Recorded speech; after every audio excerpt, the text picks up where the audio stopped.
하나님의 말씀은 에베소서 3장 10절에서 11절까지의 말씀입니다. 에베소서 3장 10절에서 11절까지의 말씀입니다. 우리 두 절 말씀이고요. 에베소 3장 10절에서 11절 말씀, 우리 두 절 말씀 한 목소리로 같이 합독해서 읽도록 하겠습니다. 시작. 이는 이제 교회로 말미암아 하늘에 있는 통치자들과 권세들에게 하나님의 각종 지혜를 알게 하려 하심이니 곧 영원부터 우리 주 그리스도 예수 안에서 예정하신 뜻대로 하신 것이라. 아멘. 우리 옆 사람하고 인사하겠습니다. 귀하십니다. 귀하십니다. 네. 오늘 말씀의 제목 한번 읽어볼게요. 시작. 천사도 몰랐던 하나님의 지혜라는 제목으로 오늘 말씀 나누기를 원합니다. 여러분 냄새에 미혹되지 마시고, 육의 양식에 미혹되지 마시고, 여러분 영의 양식에 여러분 유혹받으시고 넘어가시기를 주님의 이름으로 축복합니다.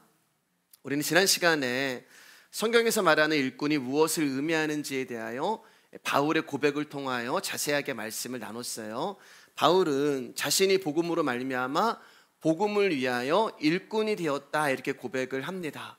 이 말의 의미는 복음을 전하는 일꾼이 되기 위하여 이런 일도 하고 저런 일을 했다는 행위를 말하는 것이 아니라 복음을 위하여 또 복음으로 말미암아 부름을 받은 일꾼이 되었다라는 뜻이라고 우리가 지난 시간에 말씀을 나눴죠. 복음을 위한 일이라는 것은 복음을 아는 것을 말합니다. 그러니까 복음을 위한 일이라는 것은 허물과 죄로 죽은 나라는 존재를 부르시고 찾아오셔서 영원한 생명을 주신 예수님을 알고 그분의 은혜와 사랑으로 살아가는 것을 복음을 위한 일이라고 하는 것이고, 그 복음으로 인하여 내가 일한 것은 전혀 생각하지 않고 오직 하나님의 은혜와 사랑으로 내가 존재하고 살아가는 자를 복음을 위한 일꾼이다라고 말씀하시는 거예요. 복음을 알면은, 예수 그리스도를 알면은, 그분의 은혜를 알게 되면 우리의 모든 삶의 전부가 그분을 향하게 되어 있어요. 그전에는 내가 중심이고 하나님 앞에 나올 때도 나였는데 예수 그리스도를 알고 복음을 알아가면서 그분의 은혜와 사랑으로 나의 삶이 몰아가고 나의 삶이 집중되어 가게 되어 있습니다. 그리고 그 은혜와 사랑으로 말미암아 점점 나라는 존재가 드러나면 드러날수록 성도 중에 지극히 작은 자 중에 작은 자로 저와 여러분들이 서게 되는 거예요. 그리고 바울이 오늘 이제 10절 말씀을 통하여서 하나님의 각종 지혜에 대해서 말씀을 하고 계시는 거예요. 그리고 11절 말씀을 보면 이 지혜가 교회로 말미암아 하나님의 지혜를 알게 하는 것이 영원부터 그리스도 예수 안에서 예정하신 하나님의 뜻이라고 말씀을 해요. 여러분 10절과 11절 말씀 두 절밖에 안 되지만 굉장히 중요한 의미를 담고 있습니다. 여기 영원부터라고 하는 말의 원뜻은 영원 전부터라는 말이 되는 거예요. 같은 의미로 창세 전에라는 말이 있죠. 영원 전부터. 그러니까 이 말은 하나님이 교회에게, 저와 여러분이 교회가 되는 거잖아요. 우리가 에베소서 말씀을 쭉 들어왔잖아요. 교회에게 당신의 지혜를 알게 하시기 위하여 영원 전부터 뜻을 세우시고 이루시기 위하여 모든 일을 행하셨다는 말이 돼요. 그러니까 교회가 존재하는 이유도 하나님의 지혜를 아는 것에, 그 지혜를 알아가는 것에 있다는 거예요. 어려운 말이 아니에요, 여러분. 굉장히 중요한 말이기 때문에 다시 한번 말씀드릴게요.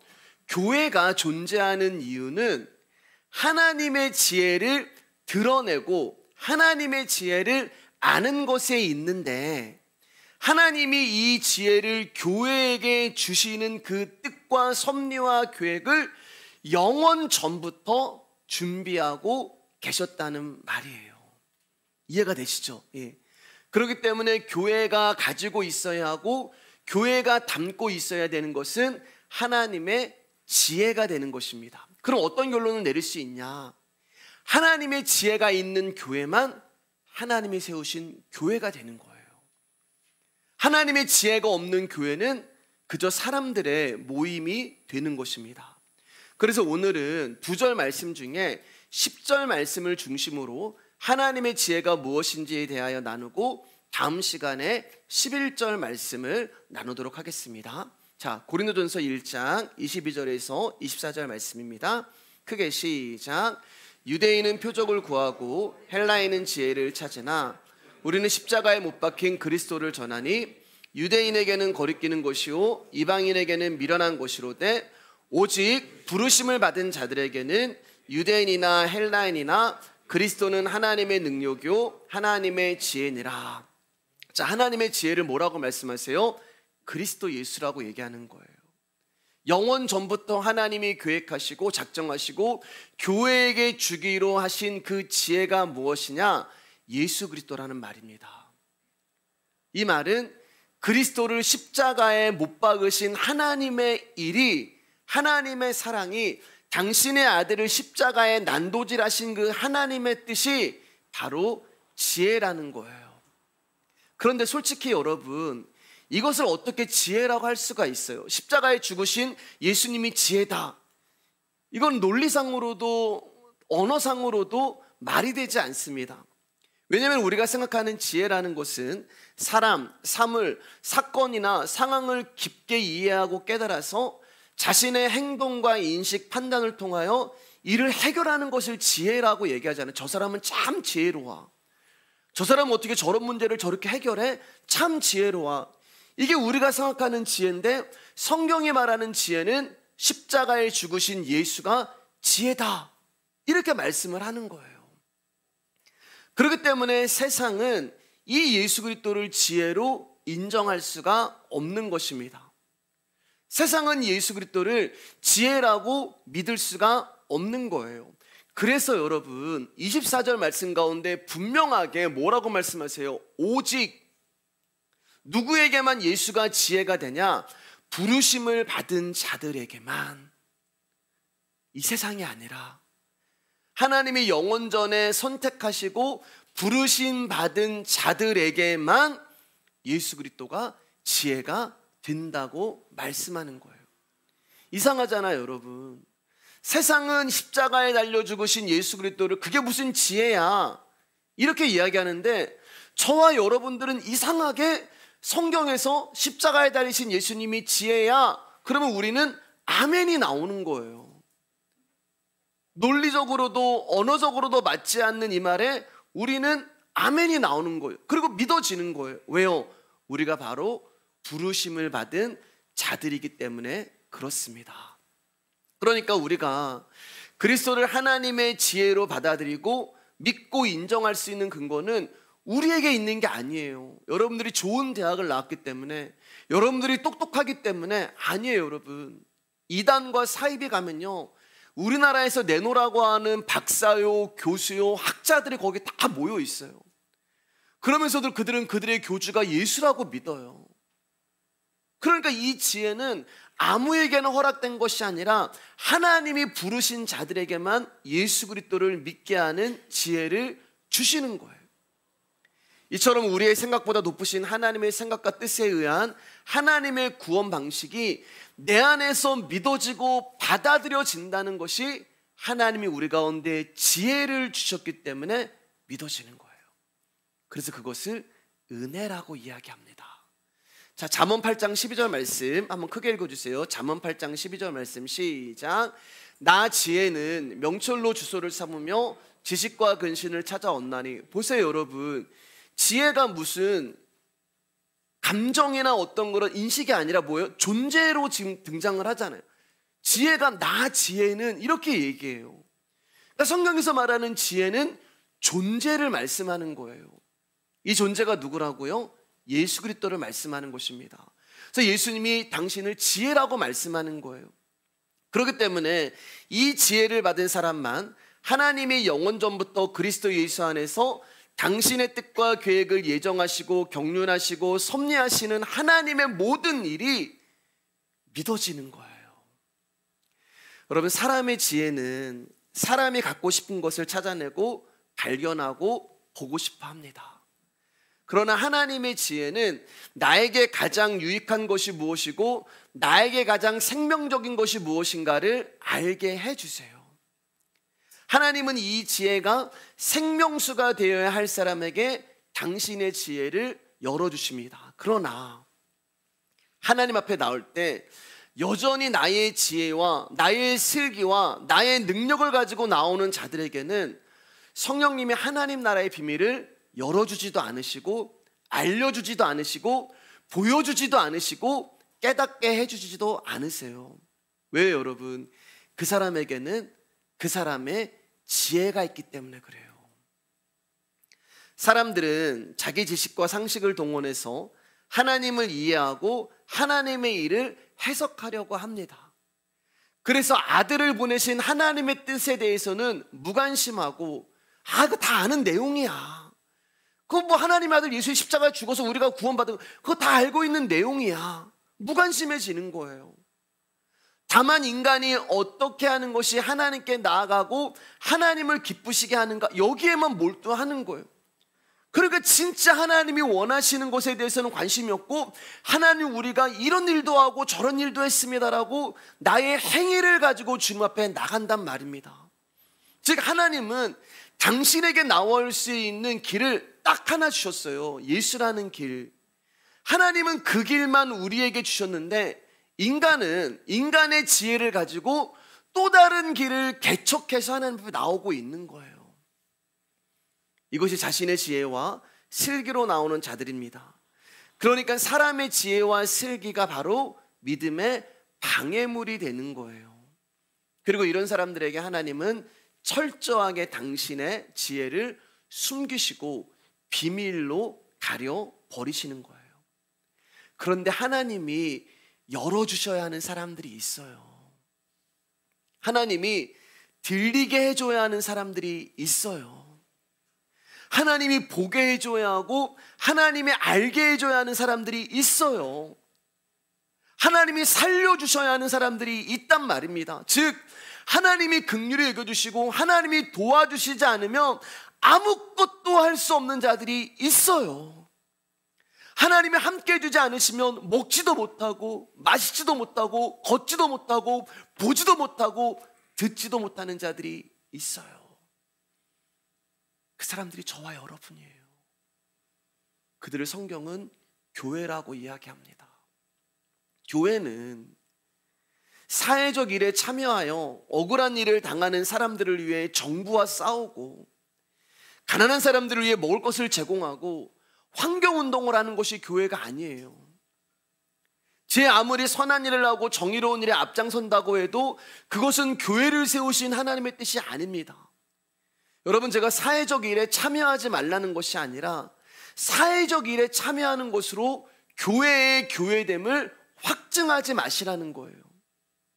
그러면 교회는 무엇이냐? 교회가 무엇인가를 생각할 때 제일 먼저 가장 먼저 염두에 둬야 하는 것은 나는 누구인가를 아는 거예요. 나는 누구인가? 우리는 누구인가? 여러분, 예배당문을 나가면 세상은 여러분들의 지위와 위치, 소유, 재산에 따라 각기 다르게 여러분들을 저울질하며 여러분들을 대할 거예요.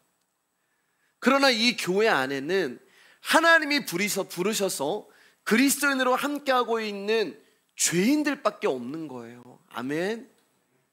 포도원 주인 되시는 하나님의 일하심이 구원의 가능성이 전혀 없는 저와 여러분들을 부르셔서 믿음이라는 선물을 주시고 그 선물로 말미암아 그리스도를 믿게 하시고 포도원 안으로 들어가게 하신 그 은혜와 긍휼 아래 모인 자들이 바로 교회가 되는 거예요.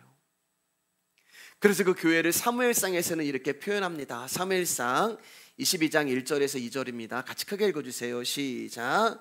그러므로 다윗이 그곳을 떠나 아둘람굴로 도망하매 그의 형제와 아버지의 온 집이 듣고 그리로 내려가서 그에게 이르렀고 환난당한 모든 자와 빚진 모든 자와 마음이 원통한 자가 다 그에게로 모였고 그는 그들의 우르모가 되었는데 그와 함께한 자가 400명 가량이었더라. 다윗이 이제 도망을 쳐서 아둘람굴에 모였을 때 아둘람굴은 절망과 어둠과 사망의 동굴이 아둘람 굴이었어요. 아무런 소망도 없고 희망도 없는 굴이 아둘람 굴이었어요. 제가 이렇게 이야기하는 것은 아둘람 굴이 빛이 들어오지도 않고 화장실도 없고 먹을 음식도 없고 물도 없기 때문에 동굴이 문제가 아니에요. 그럼 왜 아둘람 굴이 절망과 어둠과 사망의 동굴이냐? 거기에 모인 자들 때문에 그래요. 거기에 모인 자들의 그 면모를 2절에서 뭐라고 말씀하고 계세요? 환난 당한 모든 자와 빚진 자, 마음이 원통한 자, 오늘날로 말씀드리면 양아치들, 불량배들, 신용 불량자들, 가난한 자들, 거렁뱅이들, 노숙자들, 이런 사람들이 모인 거예요. 세상에서 그 어떤 희망도 소망도 꿈도 내일도 없는 사람들, 오후 5시가 되도록 아무도 불러주지 않아서 공터에서 서 있는 무능한 사람들, 주정뱅이들, 연약한 사람들, 사마리아 여인, 38년 된 병자, 자신을 개라고 얘기하는 수로보네게아 여인, 날 때부터 소경, 날 때부터 귀머거리, 날 때부터 중풍병자, 날 때부터 귀신 들린 자, 창녀, 세리, 그리고 저와 여러분, 이런 사람들이 모여 있어서 아둘람굴이 되는 거예요. 무슨 소망이 있고 무슨 희망이 있고 무슨 기쁨이 있겠어요. 그래서 교회는 여러분, 못난 자들의 소굴이 되는 것입니다. 여러분, 교회는 잘난 자가 있을 수 없어요. 복음 앞에 잘난 자가 존재할 수 없는 곳이 교회가 되는 것입니다. 자, 저 보세요. 네, 저 봐요. 네. 필기하시는 분은 필기하고. 네. 여러분, 사실 공동체에 이런 사람들 4명만 있어도 숨쉬기 힘들고 견디기 힘든데 400명이 이 아둘람 굴 교회에 모여 있는 거예요. 그럼 그 안에 얼마나 많은 갈등과 아픔과 문제와 다툼이 있었겠어요. 이런 사람들이 바글바글 하는데 그 안에 무슨 평화가 있고 기쁨이 있고 그 안에 무슨 만족이 있겠어요. 여러분, 우리가 에베소서를 보지만 에베소서 교회도 갈등과 문제와 다툼이 있잖아요. 유대인과 이방인 사이에. 그러니까 아둘람 교회라고 하는 것은 에베소 교회를 포함한 이 땅에 존재하는 모든 교회를 말하는 것입니다. 그런데 여러분, 이처럼 못나고 쓸모없고 악한 자들이 모여서 다툼과 갈등과 문제와 악한 일, 나쁜 일만 있어야 되는 이 아둘람 교회에서 여러분, 어떤 일이 일어나냐면, 우리가 생각할 때는 아니 저런 인간들이 모였는데 뭐 선한 것이 나오겠어? 선한 것이 나와야 하지 않은 그 아둘람 교회에서 뭐가 나오기 시작하냐면은 자신의 죄인됨을 고백하고 하나님의 은혜를 찬양하고 하나님의 영광을 노래하고 감사하는 일들이 이 사람들 안에서 일어나기 시작하는 거예요. 우리 이 안에서 어떤 일이 일어났는지 우리 조금 길지만 제가 한 절 여러분 한 절 우리가 한번 읽도록 하겠습니다. 시편 57편 1절 11절 말씀. 다윗이 사울을 피해 아둘람 굴에 있었을 때 그 안에 어떤 일이 있었는지를 다윗이 이제 노래하는 거예요. 제가 한 절 여러분 한 절 11절 같이 읽을게요. 하나님이여 내게 은혜를 베푸소서, 내게 은혜를 베푸소서. 내 영혼이 주께로 피하되 주의 날개 그늘 아래에서 이 재앙들이 지나기까지 피하리이다. 내가 지존하신 하나님께 부르짖으며 곧 나를 위하여 모든 것을 이루시는 하나님께로다. 그가 하늘에서 보내사 나를 삼키려는 자의 비방에서 나를 구원하실지라. 하나님이 그의 인자와 진리를 보내시리로다. 내 영혼이 사자들 가운데서 살며 내가 불살하는 자들 중에 누웠으니 곧 사람의 아들 중이라. 그들의 이는 창과 화살이요 그들의 혀는 날카로운 칼 같도다. 여기까지는 아둘람 굴에서 지금 다윗이 굉장히 처참하게 사는 것 같아요. 근데 5절부터 이렇게 고백해요. 하나님이여 주는 하늘 위에 높이 들리시며 주의 영광이 온 세계 위에 높아지기를 원하나이다. 그들이 내 걸음을 막으려고 건물을 준비했으나 내 영혼이 억울하도다. 그들이 내 앞에 웅덩이를 팠으나 자기들이 그 중에 빠졌도다. 하나님이여 내 마음이 확정되었고 내 마음이 확정되었사오니 내가 노래하고 내가 찬송하리이다. 내 영광아 깰지어다. 비파야 수금아 깰지어다.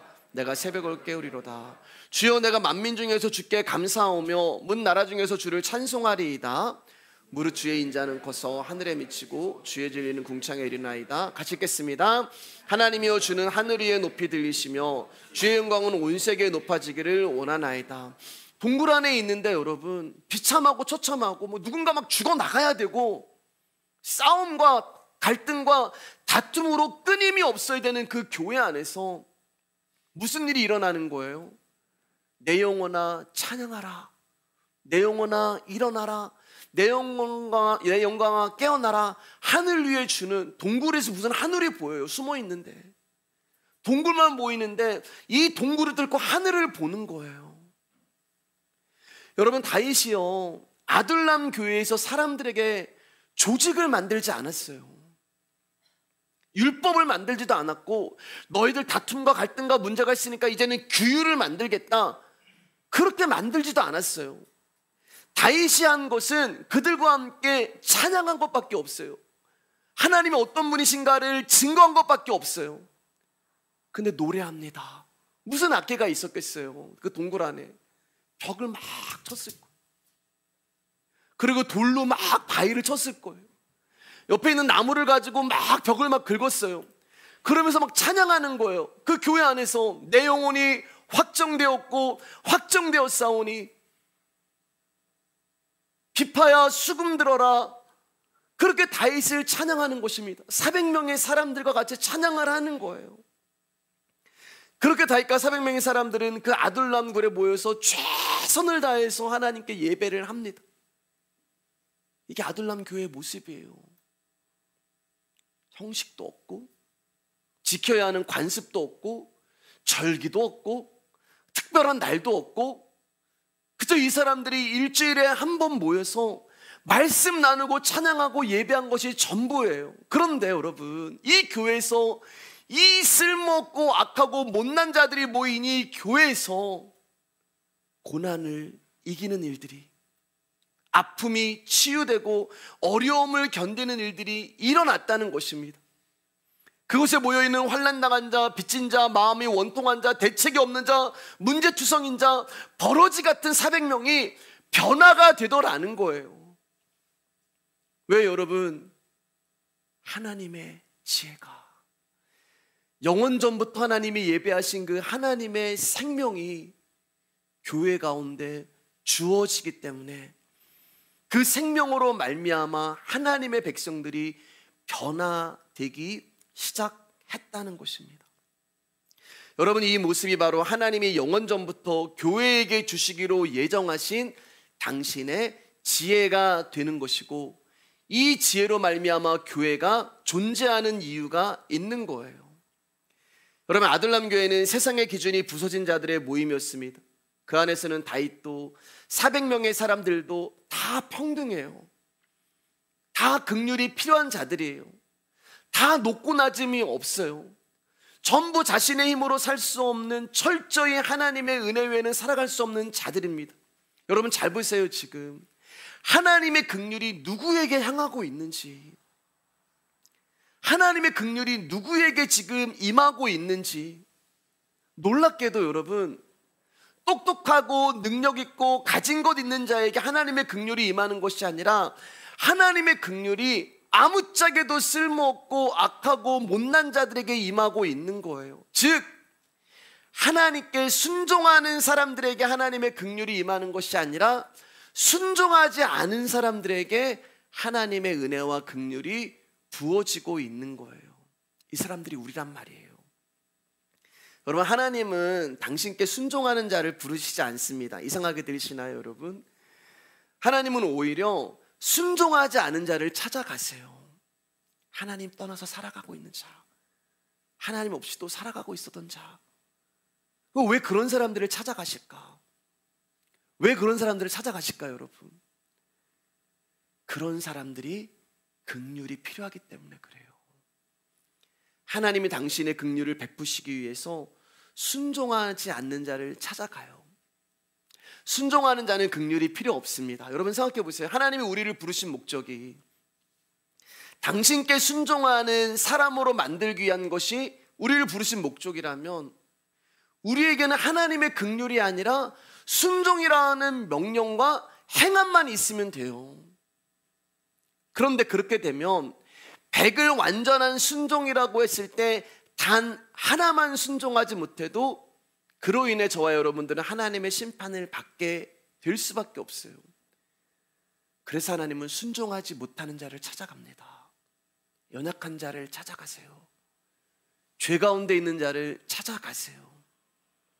그리고 그들을 찾아가셔서 당신의 긍휼과 은혜를 부어주심으로 말미암아 내가 구원받은 것도 하나님 때문이고, 내가 살아있는 것도 하나님 때문이고, 내가 존재하는 것도 모두 다 예수 그리스도의 은혜 때문이라는 고백을 우리의 심령 깊숙한 곳에서 쏟아내게 하시면서 하나님만 필요한 자들로 우리를 만들어 가십니다. 그 대표적인 사람이 바울이에요. 하나님은 순종하지 아니하는 바울을 찾아가셔서 그에게 긍휼이라고 하는 은혜의 선물을 주시고 복음을 위한 일꾼으로 그를 부르셨어요. 여러분, 우리는 바울이 복음을 위하여 일꾼이 된 것이 다메섹 도상에서 하나님이 그를 만나주시고 그가 회심한 후부터라고 생각을 하는데 그렇지 않습니다. 하나님은 중간에 부르시는 게 없어요. 여러분들이 사는 모습 보고, 제가 비유 잘하잖아요. 채점표 들고 다니면서 너 이렇게 죄졌지? 너 마이너스. 너 이렇게 죄졌지? 너 마이너스 하면서 야, 너는 안 되겠다 이러시지 않으세요.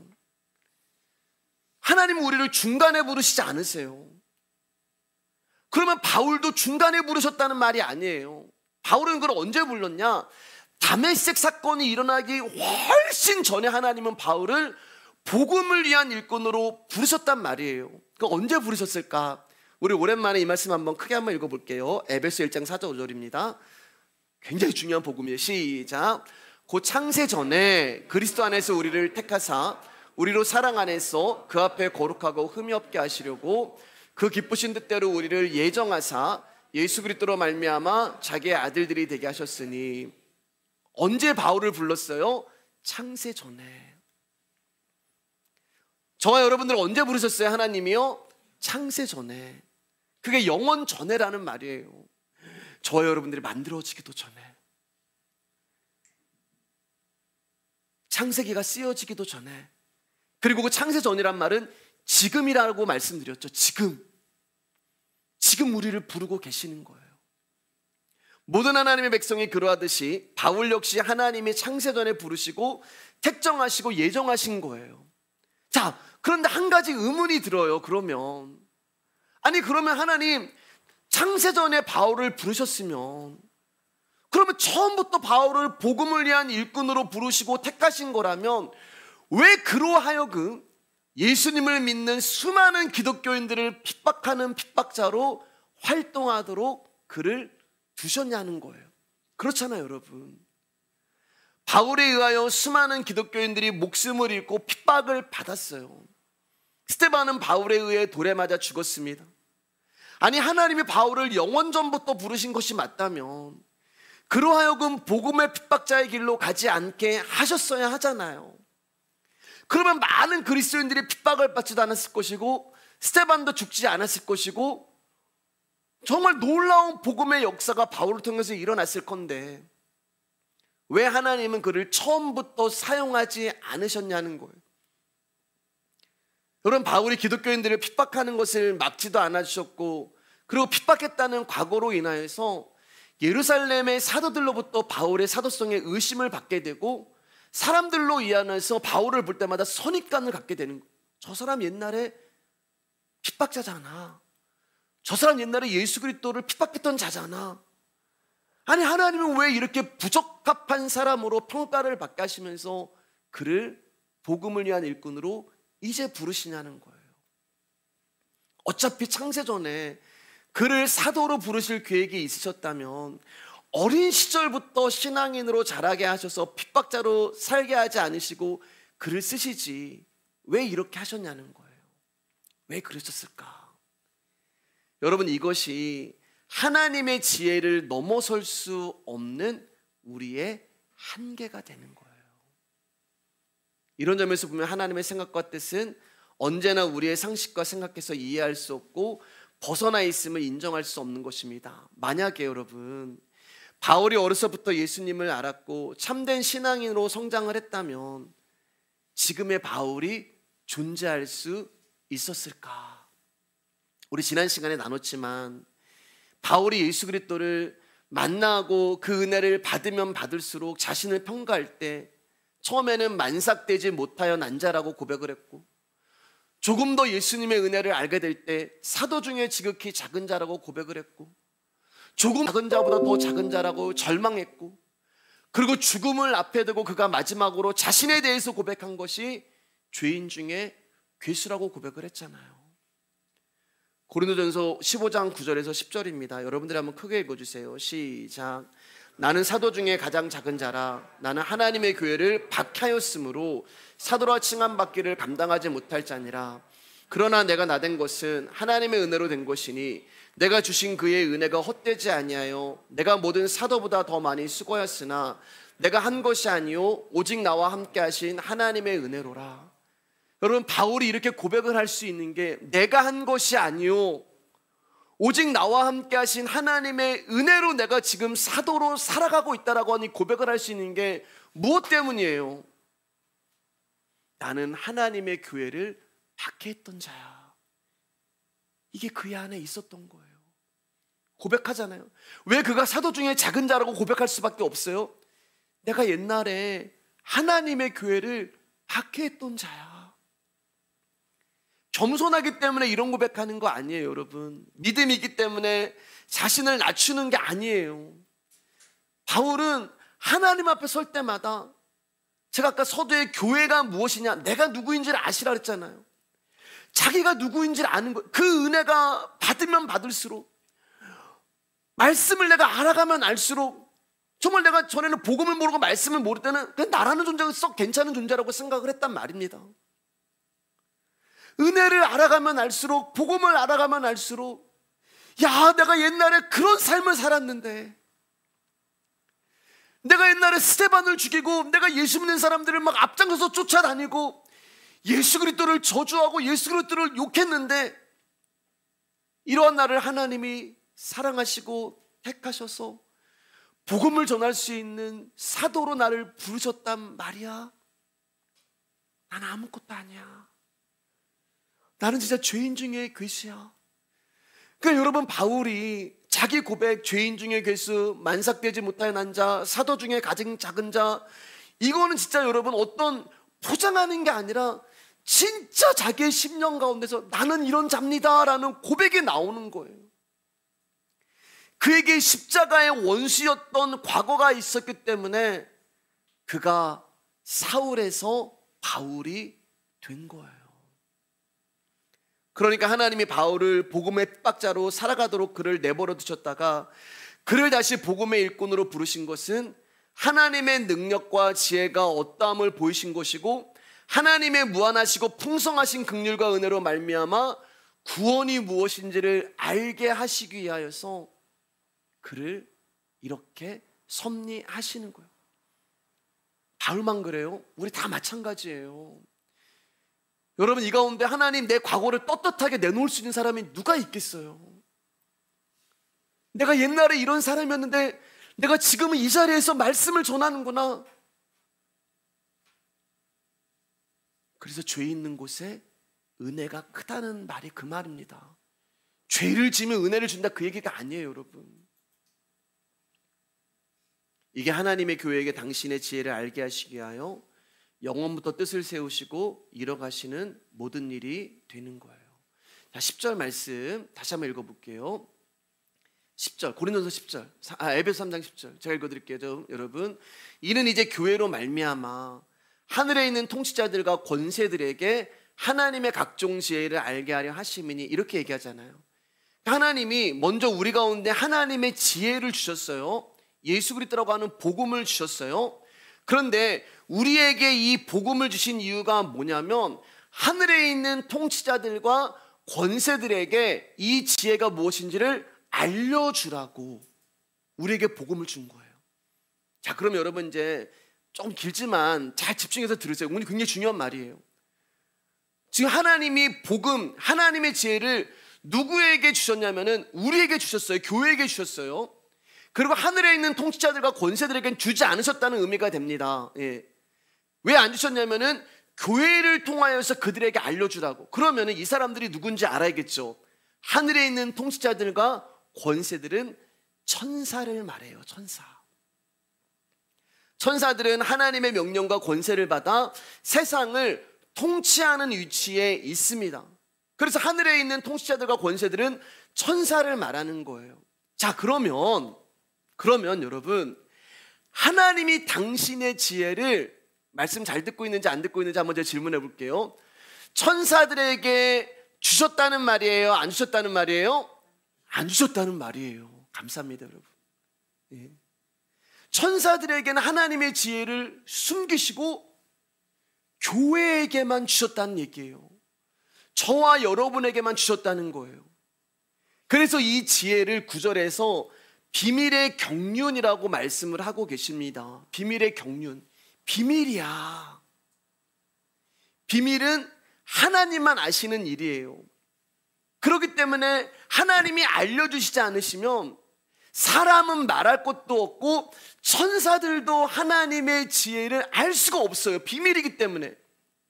그런데 이 비밀을 하나님이 천사들에게는 숨기시고 저와 여러분에게는 알려주셨다는 거예요. 네, 아무도 안 놀랄 줄 제가 알았습니다, 여러분. 예. 이거 엄청나게 놀라울 일이에요, 여러분. 아무도 안 놀라는 게 진짜 놀라워요, 여러분. 엄청 놀라운 일이고 엄청난 일이 일어난 거예요. 제가 말씀드렸잖아요. 비밀을 공유한다는 것은 사랑하는 사이고 친밀감이 깊은 관계라잖아요. 그럼 뭘 할 수 있어요? 하나님이 이 비밀을 천사가 아닌 교회인 저와 여러분에게 알려주셨다는 것은 하나님이 누구를 더 귀하게 여기신다는 거예요? 천사예요? 저와 여러분이에요? 우리예요. 예. 천사보다 하나님이 우리를 귀하게 여기시는 거예요. 히브리서 1장 14절 말씀 크게 시작. 모든 천사들은 섬기는 영으로서 구원받을 상속자들을 위하여 섬기라고 보내심이 아니냐. 우리가 천사보다 귀한 이유는 구원받을 상속자가 되기 때문에 그래요. 상속자기 때문에 그래요. 아들이잖아요. 천사를 향해서 오늘날 내가 너를 낳았도다 말씀하지 않아요. 왜 우리가 상속자가 됐냐? 구원이라고 하는 것 때문에 우리가 구원을 상속자가 된, 구원받은, 상속을 받은 내용이 구원이란 말입니다. 근데 우리가 어떻게 구원받았어요? 잘나서 대단해서 무언가를 해서 아니잖아요. 예수님 때문이잖아요. 예수님이 우리를 긍휼히 여겨주시고 택해주시고 불러주셨기 때문에 저와 여러분이 상속자가 되었고 천사들보다 귀한 존재가 된 것입니다. 그렇기 때문에 내가 누구인가, 어떤 존재인가, 어디서 구원받았는가를 잊어버리면 안 돼요. 그래서 사도 바울이 늘 그 고백하는 거예요. 자, 이제 말씀을 이제 정리할 건데요. 예. 천사들도 몰랐던 하나님의 지혜에 대해서 오늘 말씀 제목이잖아요. 그리고 조금 더 이제 말씀 나누고 이제 정리하도록 하겠습니다. 베드로전서 1장 12절 말씀입니다. 크게 시작. 이 섬긴 바가 자기를 위한 것이 아니요 너희를 위한 것임이 계시로 알게 되었으니 이것은 하늘로부터 보내신 성령을 힘입어 복음을 전하는 자들로 이제 너희에게 알린 것이요 천사들도 살펴보기를 원하는 것이니라. 이 말씀을 쉽게 말씀드리면 하나님이 하늘로부터 복음을 전하는, 복음을 가지고 있는 교회인 너희 가운데 계시를 줬는데, 비밀을 줬는데, 하나님의 지혜를 줬는데 천사들은 모른다는 거예요. 그래서 너희에게 알린 거예요. 우리에게만 알렸기 때문에. 그래서 천사들도 살펴보기를 원한다. 그래서 여기 살펴본다는 말의 뜻은 뭐냐면은 몸을 구부리고 본다는 뜻이 돼요. 이 말은 무슨 말이냐면은 이 표현은 무엇에 대하여 궁금할 때, 무엇을 좀 알고 싶을 때 마음 졸이면서 보고 있다는 거예요. 그러니까 천사들이 아니 도대체 우리에게는 알려주지 않으시고 우리에게는 숨기시고 교회에게 주신 그 하나님의 지혜가 뭐야 하면서 교회를 지금 보고 있는 거예요. 천사 안에 지금 궁금증이 엄청 많은 거예요. 비밀을 알고 싶어서. 도대체 하나님 뭘 주신 거야? 근데 하나님이 이 지혜를 천사에게는 숨기시고 교회에게만 주셨잖아요. 그러니까 천사가 이 비밀을 알 수 있는 유일한 길은 교회를 보는 거예요. 자, 그럼 그게 뭘까? 이제 이거 전하면서 말씀 전할게요. 하나님이 온 우주와 이 세상을 창조하실 때 천사들이 있었어요. 하나님이 이 온 우주와 이 세상을 창조하실 때 천사들은 옆에서 하나님의 솜씨를 보면서 감탄했을 것입니다. 그분의 지혜와 능력을 보면서 탄식했을 거예요. 태양을 만드시고 달을 만드시고 별들이 온 우주에 조화롭게 자리를 잡고 하늘과 땅과 바다와 수많은 꽃과 새들과 동물들, 그리고 눈과 비와 바람과 봄과 여름과 가을 겨울이라는 계절과 이 모든 것을 하나님이 한 채의 실수도 없이 착착착착착 돌아가게 하는 것을 보면서, 야, 하나님은 진짜 대단하시다 하면서 그분의 지혜에 감탄하며 박수와 환호를 보냈을 거예요. 그런데 어느 날 하나님이 에덴 동산을 만드셨습니다. 그리고 거기에 선악과를 두시고 아담과 하라는 사람을 만드셨어요. 그리고 사람들에게 선악과 먹지 말라는 하나님의 말씀을 주셨고, 그런데 인간은 그 말씀을 지키지 못하고 죄를 짓고 열매를 따먹어 버렸어요. 그리고 죄로 인하여 하나님은 인간을 에덴 동산에서 쫓아내시고 사망이라고 하는 죽음을 그들에게 주셨어요. 이 모든 것을 옆에서 보고 있던 천사가, 아, 이래서 하나님 사람 만드셨구나, 이래 이제 사람들은 끝이구나 라고 생각을 했을 거예요. 왜냐하면 하나님 지혜를 숨기고 계시니까. 근데 천사들은 하나님의 지혜를 알지 못했잖아요. 그렇게 죽음으로 끝날 줄 알았던 인간들에게 하나님이 또 다른 생명을 주시는데 아벨이라는 아들을 주십니다. 근데 그 아벨이 가인에 의해서 죽어요. 천사들은 의아해 했을 거예요. 아니, 죽었는데 왜 또 다른 생명을 주고 쟤는 왜 돌에 맞아 죽게 하지? 이제 끝이구나. 그런데 하나님이 아벨 대신에 또 다른 생명을 주시는데 셋이라는 생명을 허락하십니다. 천사들은 하나님이 지금 무슨 일을 하시는지를 이해할 수가 없었어요. 셋이 태어나고 셋의 후손 중에 노아라는 사람이 태어납니다. 그리고 노아와 그 식구들 8명만 구하시고 홍수로 이 세상을 다 쓸어버리세요. 하나님이 내가 다시는 이 홍수로 세상을 멸망시키지 않겠다는 말의 의미는 잠깐 말씀드리면, 전 세계 인구를 물로서 심판하는 일이 없을 거라는 말씀을 하신 거예요. 자, 어쨌든 노아와 그 8식구가 방주로 인해서 구원을 받죠. 그렇다고 노아와 그 8식구가 뭔가가 착하고 의로워서 구하신 것이 아닙니다. 그들 역시 홍수로 죽을 수밖에 없는 자들이었는데 하나님이 그들을 구원하신 거예요. 은혜로. 천사들은 그 모습을 보면서도 궁금했어요. 아니, 왜 하나님은 노아와 그 8명의 가족만 살리신 거야? 저들도 저 홍수에 빠져 죽은 인간들과 별반 다를 바가 없을 것인데 도대체 무슨 생각을 하고 계실까? 세월이 지나고 어느 날 하나님은 갈대아 우르에서 우상이나 섬기고 있는 한 남자를 찾아가십니다. 그 이름은 아브람이라고 하는 사람이었어요. 그리고 그의 아내 이름은 사레였어요. 사레, 말씀드렸죠. 그 당시 아브람이 섬겼던 이름이 달신이었는데 그 달신의 아내 이름이 사레였어요. 사레.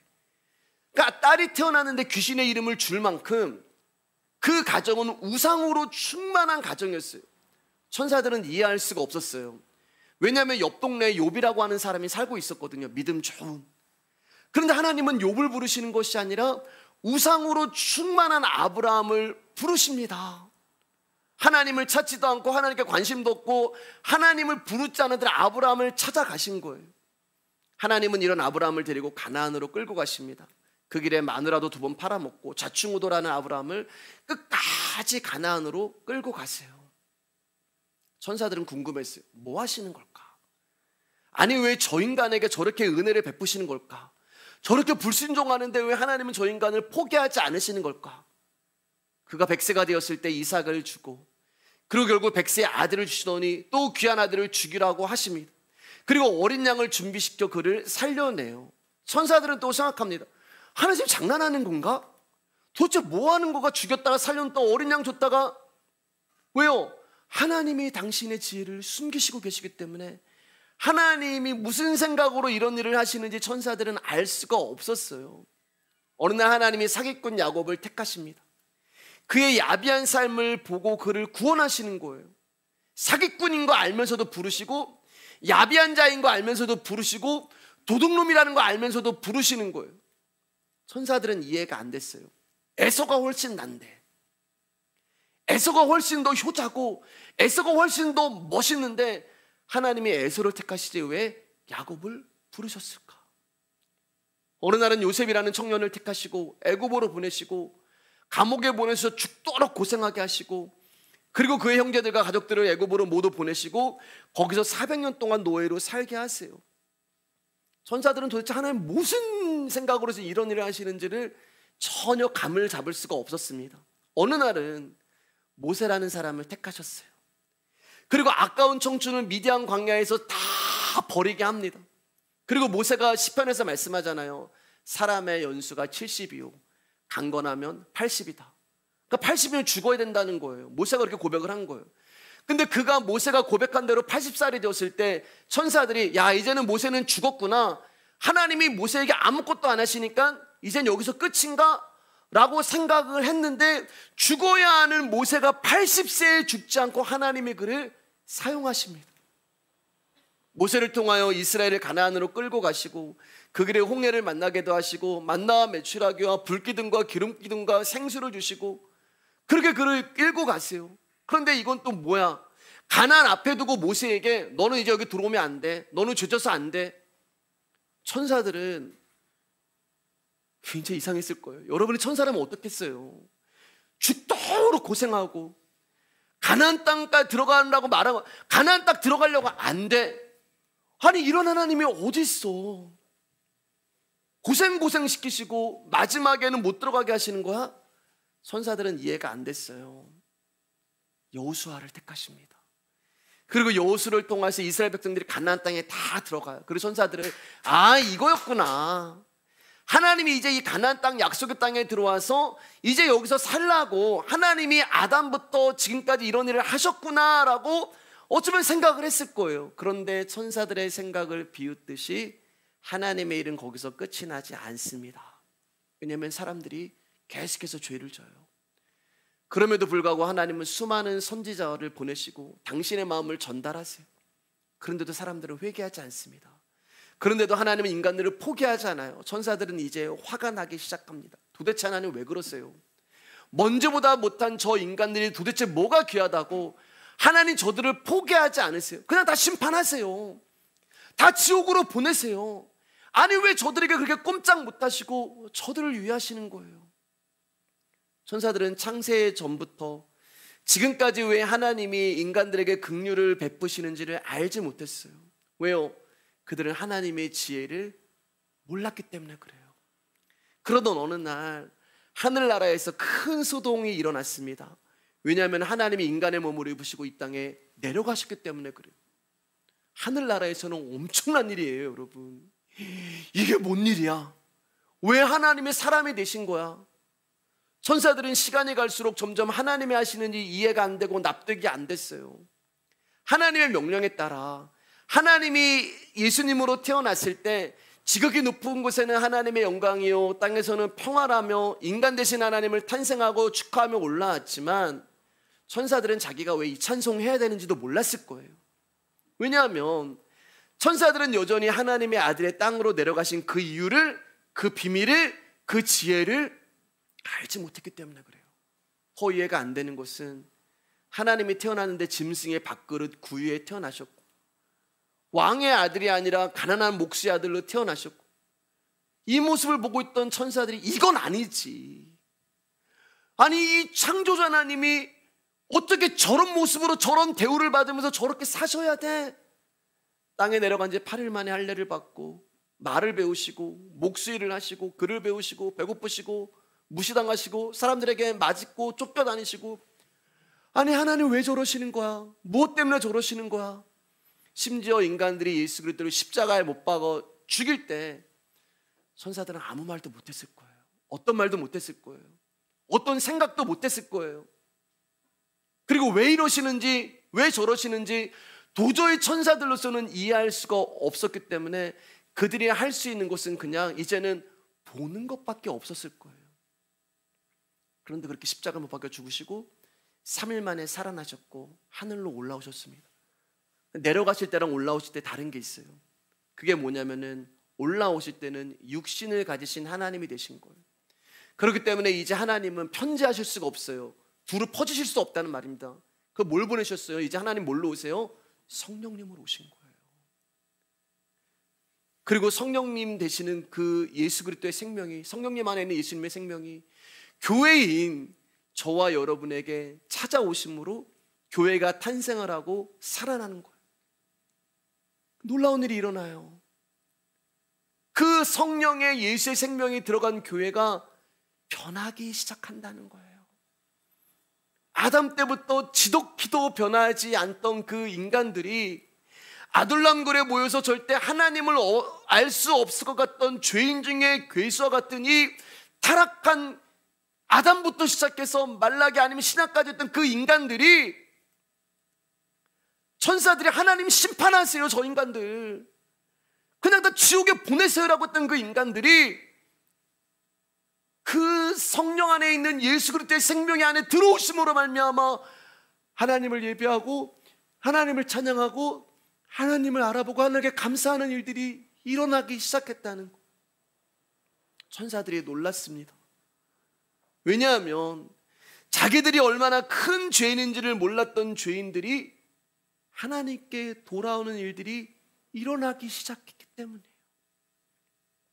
그때 알게 된 거예요.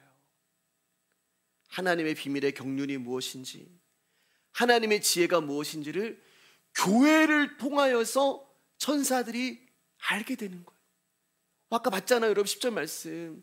하늘의 통치자들과 권세들에게 이 복음이 무엇인지, 이 지혜가 무엇인지를 알게 하려 한다고 천사들이 이제 알게 되는 거예요. 하나님께서 하나님의 아들 예수 그리스도를 땅에 보내셔서 사람들을 교회로 만드시고 건져내시기 위해 역사를 그렇게 운행하시고 우주를 그렇게 경륜해 나가셨구나. 저 인간들을 교회로 만들어내시기 위해 긍휼을 베푸시고 참으시고 기다려주신 것이구나. 저 사람을 교회로 만들어내시기 위해 하나님이 친히 인간이 되셔서 십자가에 죽으신 것이구나. 그 지혜를 천사들이 그때서야 알게 된 거예요. 왜요? 사랑의 하나님, 공의의 하나님이 당신의 속성을 하나도 훼손하지 않고 저와 여러분들을 건져낼 수 있는 방법은 십자가밖에 없다는 것을 천사들이 그제서야 알게 된 것입니다. 디모데전서 3장 16절 말씀 우리 읽고 이제 말씀 마치겠습니다. 시작. 크도다 경건의 비밀이요 그렇지 않다 하느니 없도다. 그는 육신으로 나타난 바 되시고 영으로 의롭다 하심을 받으시고 천사들에게 보이시고 만국에서 전파되시고 세상에서 믿음 받으시고 영광 가운데서 올려주셨느니라. 천사들도 궁금해서 미칠 뻔한 복음이라는 경건의 비밀을 저와 여러분에게 먼저 주셨다는 거예요. 이제 좀 놀라시죠, 여러분? 천사들에게도 숨긴 이 복음을 하나님이 우리에게 먼저 알려주셨다는 거예요. 왜요? 귀하기 때문에. 나라는 존재가 하나님께 너무나 귀한 존재이기 때문에. 뭘 잘해서가 아니라, 여러분, 저와 여러분 뭐가 대단해서가 아니라 냄새나고 썩어 빠지고 죄악 가운데 있고 아무 쓸모없고 악하고 그런 나 같은 자를 귀하다고 말씀하시는 하나님의 은혜 때문에 저와 여러분들이 천사보다 귀한 존재로 하나님 앞에 서게 된 것이에요. 저는 여러분 이 복음이 여러분을 통해서 증거되고 전달되기를 소망합니다. 복음은 힘으로 전달되는 게 아니에요. 돈으로 전달되는 거 아니에요. 관계로 전달되는 게 아니에요. 복음은 오직 이 비밀을 가지고 있는 자들을 통해서만 전해지는 것입니다. 사랑하는 여러분, 천사도 흠모하는 복음의 비밀을 가진 자들이 저와 여러분이잖아요. 오늘도 천사들은요, 우리가 예배드리는 모습을 살펴보고 있어요. 뭐가 대단하길래 저 인간들이, 도대체 저 인간들이 뭐가 귀하길래 하나님은 당신의 지혜를 우리에게도 감춰주시고 저 인간들에게 먼저 알려주셨을까? 도대체 어떤 인간들이야? 근데 여러분, 우리가 모일 때마다 이 은혜가 아닌 세상에 있는 이야기들, 세상에 있는 돈, 세상에 돌아가는 이야기, 세상에 성공하는 이야기, 시기, 다툼, 미움, 이런 것으로 여러분 교회가 가득 차 있다면 천사들이 비웃지 않으시겠어요? 천사들이 우습게 여기지 않았겠어요? 저게 뭐야? 하나님이 엄청난 비밀인 당신의 복음 예수 그리스도를 주셨는데, 아니 저 인간들은 왜 맨날 저 모양 저 꼴이야? 이렇게 우리를 생각하지 않으시겠어요? 여러분, 우리는 정말 반성해야 돼요. 저는 여러분들이 이 비밀을 알고 깨달으셨다면 정말 이 비밀을 증거하고 전파하는 전도자가 되었으면 좋겠습니다. 하나님의 지혜의 비밀을 품고 있는 것이 교회고, 이 은혜와 사랑을 받은 자들이 저와 여러분이고, 그렇기 때문에 저와 여러분에게 자랑거리가 있다면 천사들에게도 숨긴 그 예수 그리스도가 내 안에 있다는 것. 그래서 나는 성도보다 지극히 작은 자 중에 작은 자로서 그리스도만 소망하는 교회입니다라는 그 진짜 비밀을 가지신 말씀에게 성도님들 되기를 주님의 이름으로 축복합니다. 우리가 찬양하겠습니다.